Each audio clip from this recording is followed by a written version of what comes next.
மாடசுவாமி ஐயா மாடசாமி இந்த கைலாசத்துல இருந்தேன்னு சொன்னா உனக்கு காவயிறு நிறையாதப்பா. இருந்துன்னு சொன்னா உனக்கு வயிறு கூட நிறைய கப்பளத்துக்கு உனக்கு நிறைஞ்சது. ஆஹா கூட ஐயா பிள்ளை வரும் சாப்பிட்டு தரோம்.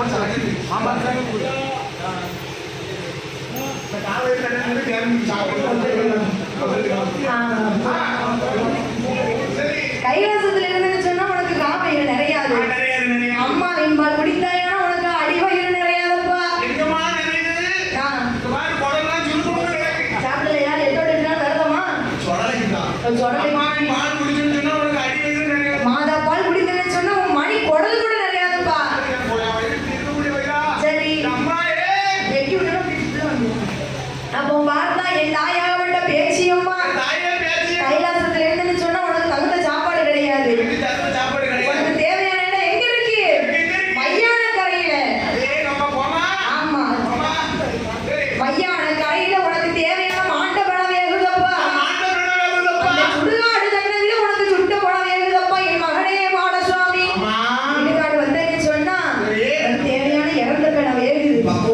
அம்மா கூட வாரியா என்று சொல்லி என் தாயாகப்பட்ட தில்லைவன பேச்சியம்மா மகனாகப்பட்ட மூர்த்தி மாடசுவாமி அழைத்துக் கொண்டு சுடுகாட்டுக்கு போகணும்னு சொன்னா பச்சை பாலகனா இருந்து தொட்டில தூங்கி கொண்டு இருக்கிறாரு.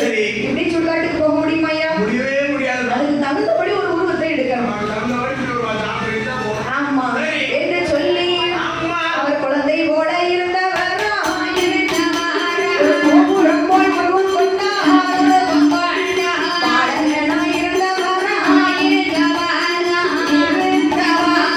பனைமரம் போல் உருவம் கொண்டார்.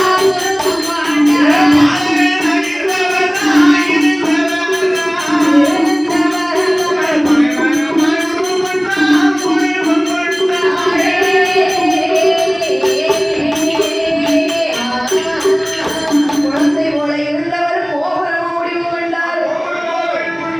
பாலனாய் இருந்தவர்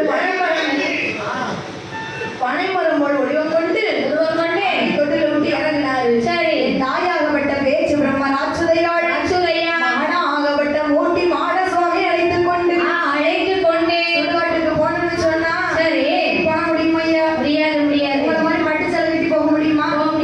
கல்யாணத்துக்கு போகணும்னு சொன்னா பட்டு சேலை கட்டி போகணும். ஆமா ஒரு வயக்காட்டுக்கு வேலைக்கு போனா சரி ஆமா சரி எப்படி